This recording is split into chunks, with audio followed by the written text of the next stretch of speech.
आपने देखा होगा पिछले कुछ दिनों में जितने भी दरिंदे पकड़े जा रहे हैं, बेटी की सुरक्षा के साथ खिलवाड़ करने वाले, इनके संबंध समाजवादी पार्टी से ही सबके संबंध हैं। यानी समाजवादी पार्टी इन दरिंदों का आज एक गैंग बन चुका है और यहां इन दरिंदों को, चाहे वह अयोध्या में समाजवादी पार्टी के नेता के द्वारा एक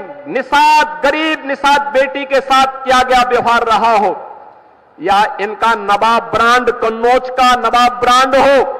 ये सभी आज समाजवादी पार्टी की पहचान बन चुकी है। लेकिन मैं आपको आश्वस्त करने के लिए आया हूं, ये डबल इंजन की सरकार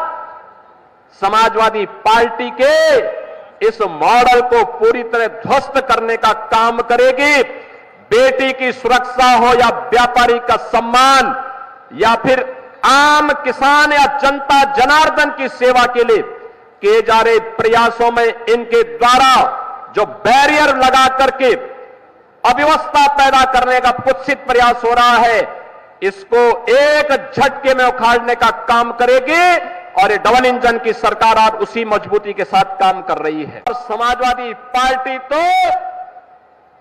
ये माफिया और अपराधियों के सामने, दुर्दांत तो माफिया और अपराधियों के सामने नाक रगड़ते थे और अपने संस्कार के अनुरूप धर्माचार्यों को ये माफिया बोलते हैं। इनकी प्रवृत्ति तो देखो, औरंगजेब की आत्मा सचमुच इनके अंदर घुस चुकी है। औरंगजेब की आत्मा इस कदर घुस चुकी है कि भारत की धर्म और संस्कृति के प्रतीक धर्माचार्यों को ये माफिया कहते हैं और जो संगठित अपराध में लिप्त थे, भूमाफिया, वन माफिया, पशु माफिया या संगठित अपराध में संलिप्त माफिया को के सामने ये लोग घुटना टेक करके नाक रगड़ने का काम करते थे, युवाओं का शोषण करते थे, किसानों को आत्महत्या करने के लिए मजबूर करते थे, व्यापारियों को प्लान करने के लिए मजबूर करते थे और इन्हीं के कारण कैराना जैसी घटनाएं घटित हुई। कैराना से व्यापारियों को, हिंदुओं को प्लान करना पड़ा था, कांधला से प्लान करना पड़ा था, बेटी की सुरक्षा खतरे में पड़ गई थी। लेकिन आज मैं कह सकता हूं कि हमारे उत्तर प्रदेश में, नए भारत के नए उत्तर प्रदेश में आज बेटी भी सुरक्षित है और साथ साथ व्यापारी का भी सम्मान है, युवाओं के लिए रोजगार है, तो साथ साथ किसान भी आत्मसम्मान के साथ आगे बढ़ने का काम कर रहा है। और हमने तो पहले ही कहा है,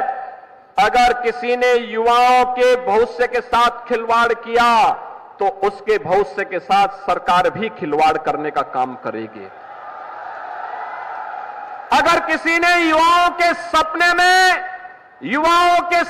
में रोड़ा बनने का काम किया तो उस रोड़े को जबरन हटाने का काम करके, उस बैरियर को जबरन हटाने का काम सरकार करेगी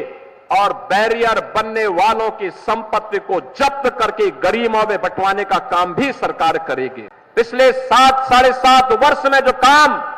भारतीय जनता पार्टी की डबल इंजन की सरकार ने किया है, आज उसका परिणाम है